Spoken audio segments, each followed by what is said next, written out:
Wih, enak. Assalamualaikum warahmatullahi wabarakatuh. Masih dengan saya di Tirta Peng Peng Peng di konten mitos fakta kali ini. Bentar, ngopi dulu.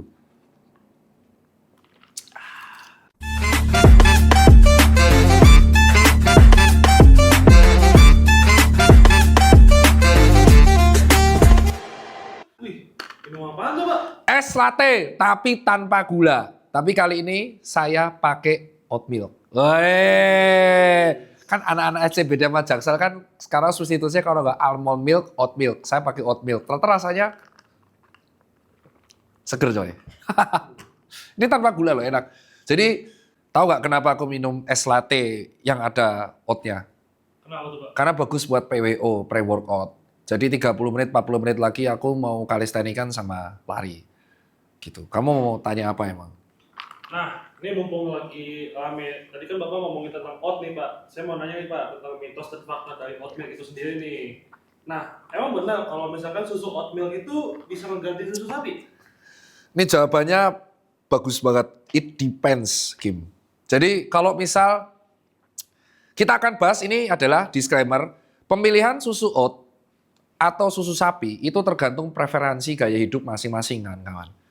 Contoh, kalau kamu intoleransi laktos, maka kamu disarankan untuk meminum susu yang berbasisnya plant-based, salah satunya oat.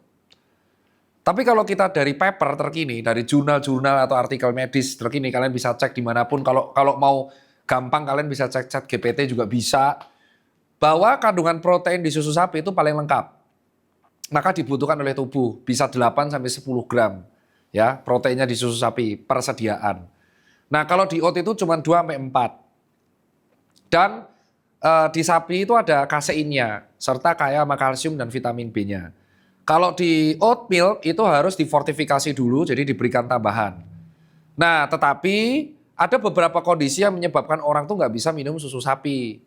Kalau pencernaannya sensitif, mencret. Kan banyak orang tuh yang minum susu sapi, pagi-pagi pasti mencret kan. Itu biasanya terjadi di mana? Di anak kecil, nanti kelihatan. Pas gede dia intoleran. Dan banyak loh orang lactose intolerance gitu. Terus ada juga, sehingga orang-orang ini tuh akhirnya memilih opsi yang oat. Loh kenapa oat?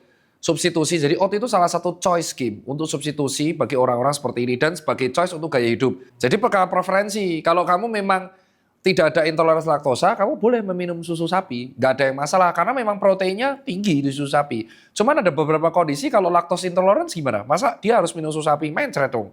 Analnya bisa panas, namanya tuh rest. Jadi karena dia susunya asam kan, intoleransi laktos, dia nya tuh asam, jadi bokongnya tuh akan merah, lecet. Kau bayangkan siletmu tuh lecet.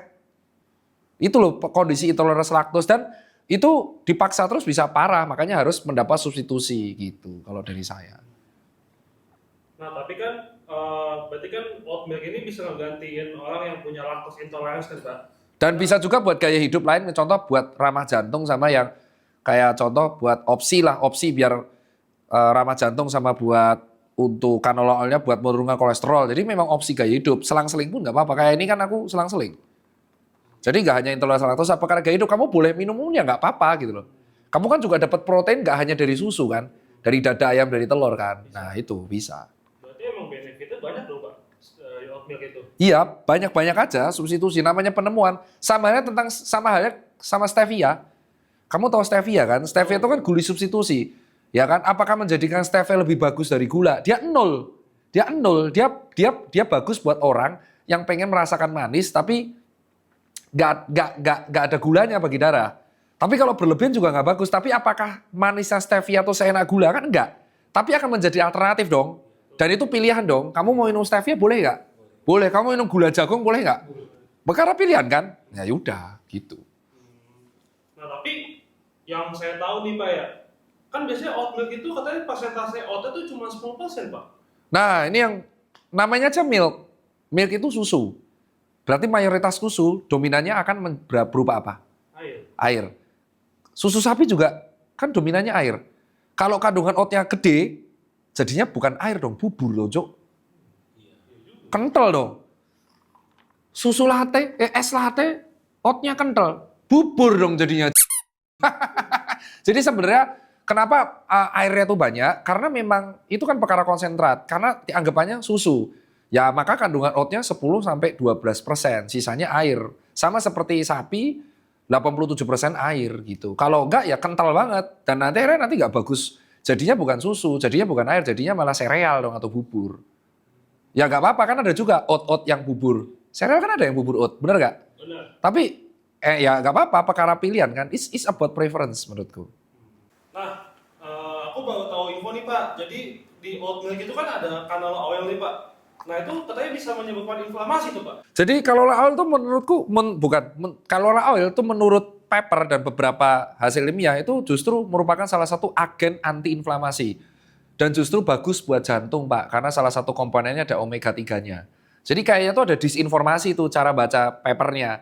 Karena dari beberapa paper dan bahkan kalian bisa cek di artikel banyak banget, canola oil itu malah justru bermanfaat buat tubuh dan terutama buat jantung. Itu kenapa alasan banyak orang tuh minum oat milk. Gitu loh. Alasannya itu karena salah satu manfaat dari oat milk itu adalah bagus buat jantung. Nah, proteinnya mereka menggantikan dengan hal lain kayak telur, dada ayam, salmon. Jadi ini perkara preference. Tapi oat milknya itu pun dicampur kayak saya sama kopi jadi latte dan memang enak. Enak. Next. Nah terus saya dengar ada isu nih Pak. Katanya oat milk itu bisa nurunin kolesterol Pak. Ya betul. Itu salah satu kelebihan dia. Kenapa kok dia itu bisa menjadi substitut tapi tidak ada di susu sapi. Jadi salah satu kelebihan oat milk yang tidak dimiliki susu sapi itu adalah dia ada beta glukan, yang dimana beta glukan itu ternyata bermanfaat banget untuk tubuh untuk menurunkan kadar kolesterol. Jadi cocok banget buat orang-orang yang kadar kolesterolnya tinggi banget. Gitu Pak. Tapi kalau kalian mencari protein, kalian bisa mencari ke susu sapi, karena proteinnya di susu sapi itu 5 kali dari oat. Jadi sebenarnya di sini perkara preference. Contoh, kita minum es latte. Es latte itu kan dicampur susu. Betul kan? Ternyata ada intoleransi laktosa. Berarti dia bisa minta dong ke baristanya untuk substitut ke oat milk. Betul? Betul. Ternyata dia kadar kolesterol totalnya misal Hakim yang nggak ada sih. Misal Dori, anggap aja amit-amit, ternyata kolesterol totalnya 400. Maka dia kalau memakan susu sapi kan sulit kan, maka dia substitusi ke oat milk, bisa. Jadi sebenarnya ini perkara substitusi preference. That's it, Kim. Jadi manfaatnya oat milk itu salah satu betul, dia memang bisa menurunkan kolesterol dari jurnal ya, ini sumbernya. Itu karena efek beta glukan yang ada di oatnya. Dan kalau nggak percaya nggak apa-apa, kalian cek aja di AI, ada itu. Kalian bisa cek sendiri itu. Beneran. Kan intinya gini, kalau teman-teman mau kritis dengan info dan bingung cari jurnal atau artikel medisnya, kalian bisa tanya ke AI yang pinter-pinter gitu. Itu bukan menjadi jawaban 100% benar, tapi AI itu menjadi reference bagi kalian apakah yang diomongin si sosok ini nih bisa trustable atau enggak, atau kredibel apa enggak gitu. Terus ini nih Pak, aku pernah baca-baca nih Pak. Jadi itu ternyata di oat milk itu kan punya kandungan gula nih. Nah kandungan gula yang tinggi itu bisa bikin naik glycemic index tuh Pak. Nah, jadi gula yang di dalam oat itu karena efek oatnya ya. Oatnya, jadi bukan karena tambahan gula. Karena kan ada oat yang ditambahi gula tuh bahaya banget. Tapi ini pure oatnya. Nah, untuk memahami itu kan ada 2 parameter yang bisa kita gunakan. Namanya glycemic index sama glycemic load. Nah, ini aku kasih tahu nih. Ini berdasarkan, nih ya sumber ya. Ini yang ngomong artikel medis nih. Glycemic index itu, karena aku nggak hafal jujur aja, jadi aku harus baca kalau glycemic index itu. Pengertiannya secara harafiah adalah skala yang mengukur seberapa cepat sih makanan yang mengandung karbohidrat itu meningkatkan gula. Dan itu ranknya itu akan dinilai 0 sampai 100, ada parameternya. Dan dari beberapa research, dari beberapa paper, oat itu dikategorikan medium glycemic index, yaitu di angka 56 sampai 60-an. Nah sementara nasi putih itu high glycemic index, paham? Jadi artinya kalau kita makan nasi putih itu akan nge-pop up cepat banget. Makanya banyak orang penderita diabetes mellitus disarankan mengurangi nasi putih. Nah sementara kalau nasi merah itu di bawahnya glycemic index-nya. Nah lalu apakah itu cukup? Jadi si oat ini termasuk yang medium kalau dari beberapa research. Maka kita akan mencari lagi lewat glycemic load atau GL, glycemic load. Glycemic load ini adalah mencerminkan dari glycemic index ya, yang dengan hitungan per serving dan dikombinasikan dengan karbohidrat, dan itu akan berhitungkan skalanya by scale seberapa pengaruhnya makanan ini akan meningkatkan gula darah di dalam tubuh. Dan memang ini rumus ini digunakan karena lebih akurat dibandingkan hanya glycemic index. Rumusnya adalah sebagai berikut. glycemic load sama dengan glycemic index ya. Dikali karbohidrat konten dalam gram dibagi 100. Lalu range-nya kalau low glycemic load itu adalah 10 atau di bawah 10. Medium itu 11 sampai 19. High itu 20 atau di atasnya. Nah, sekarang kita akan menghitung glycemic load dari oat milk. Untuk seperti ini 240 ml oat milk dengan 12 gram karbo, karena itu dari kita lihat, coba lihat ambilin produknya di sana. Tak liatin. Ini kita main hitung-hitungan dulu ya kawan-kawan. Kita langsung ambil aja. Kita contoh. Oke, di sini karbohidrat totalnya adalah 16, dicatat dulu. Karbohidrat totalnya adalah 16 per serving. Ya, jadi untuk 240 ml dia pakai 16. 16. Ya, 16 dan 200 ternyata, sorry. Ini di sini tidak ada pemanisnya, jadi aman, nggak ada pemanisnya. Jadi kita akan pakainya itu adalah takarannya itu 200 ml dan karbonya di sini ditulis 16. Jadi 200 ya, 200 ml dan 16. Jadi jawabannya adalah kita akan mengartikan tadi kan rumusnya glycemic load sama dengan glycemic index dikali jumlah karbohidrat dalam bentuk gram dibagi 100. Oke ya, glycemic index ya oat itu biasanya 60, kita ambil 60 karena jalan tengah, karena tadi range-nya 50 sampai 70 kita ambil 60. Terus dikali 16 dibagi 100, hasilnya berapa? 9,6. Oke, cepat. Nah, Hakim enggak. Berarti di bawah 10, berarti low ya. Low ya, tadi kan low, karena kan di bawah 10 tuh low. Sekarang kita akan cari nasi. Nasi itu karbonya kalau dari catatan itu adalah 40 gram. Oke ya, ini aku dari sini ya. Dari sini. Aku nggak tahu kalau kemasan yang lain berapa. Nah, kalau nasi itu 40 gram. Glycemic indexnya nasi itu adalah di angka 70 sampai 80. Nah, kita ambil yang 70 aja lah. Berarti 70 dikali, nih, nasi itu 70 sampai 90. Kalau brown rice, nasi brown rice itu 50 sampai 70. Basmati rice yang malah bagus tuh 50 sampai 58. Kita ambil yang nasi putih. Ambil aja yang 80 deh, 80. Dia 80 glycemic indexnya kali 40 gram karbonya. Dibagi 100, berapa? 32 kan? High kan? Nah.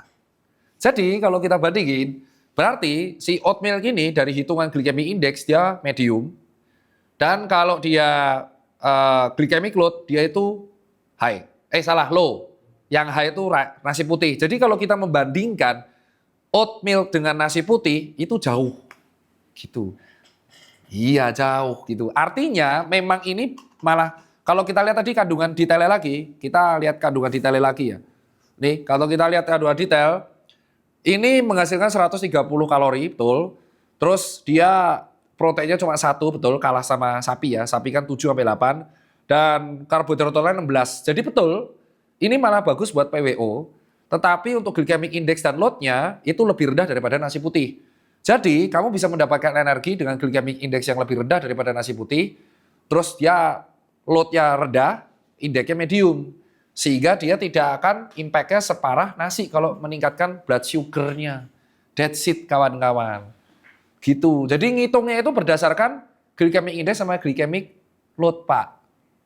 Dan karena dia juga ada kandungan beta glukan sama kandungan tambahannya adalah kandungan tadi kalonal, dia bagus gitu. Itu kalau dari saya. Cuman kalau soal protein, lebih kaya protein dari susu sapi. Itu yang harus teman-teman tahu gitu loh. Jadi kalau teman-teman mau loading, mau protein, memang susu sapi ditambah dengan dada ayam, telur, salmon itu oke. Nah ini adalah preferensinya buat teman-teman yang pengen mendapatkan hal yang lain. Kayak contoh menurunkan kolesterol, PWO yang bagus, dicampur dengan latte. PWO-nya keren memang, karena dia ibaratnya mendapatkan jumlah karbo yang sama, kalori yang sama dengan nasi, tapi dengan glycemic load yang lebih rendah. Jadi ibaratnya kalorinya sama dengan nasi, jumlah energi servingnya sama, kandungan karbohidratnya mirip-mirip, sepertiganya nasi sih. Cuman untuk glycemic index dan loadnya tidak setinggi nasi putih. Jadi menurutku, makanya dicampur buat es latte. Nah, kesimpulan saya adalah ini perkara preferensi individu. Saya tidak ada intoleransi laktosa. Jadi kebutuhan protein saya bisa dipenuhi dari susu sapi. Tapi saya juga minum oat milk karena itu sebagai preferensi ada beta glukannya dan ada juga kalonaolnya good ya. Dan ini bisa menjadi PWO saya kalau saya mau nge-gym atau saya mau lari. Jadi enak dan saya juga bisa mengkombinasikan dengan latte. Jadi saya selang-seling antara susu sapi atau whey dan oat karena rasanya memang nggak nek-nek banget gitu. Seru rasanya. Yang salah itu adalah kalau kamu menganggap satu sama lain itu dibandingin terus nggak ada habisnya gitu loh. Kan nggak mungkin saya minum ini tiap hari kan? Ya kan nggak mungkin saya minum ini tiap hari kan? Saya juga nggak minum susu sapi tiap hari kan? Iya itu masalahnya. Konsumsi yang tiap hari itu apa? Saya masih makan nasi malahan. Gitu. Itu kalau dari saya. Jadi ya ini enak. Dicoba aja kalau nggak percaya coba aja es latte sekali-sekali teman-teman yang suka latte ya atau flat white kalian bisa tanya coffee shop coba substitut sama oat rasain aja rasanya kayak apa terus habis itu olahraga rasain powernya kayak apa monggo kalau dari saya dan intinya teman-teman belajar kritis ya habis dapat mitos fakta ini teman-teman juga belajar sendiri gitu loh jadi jangan kemakan isu setengah-setengah ini kan video masih dipotong-potong kan. Dan teman-teman bisa cek sendiri. Intinya dengan adanya AI itu harusnya mempermudah Anda untuk mencari informasi.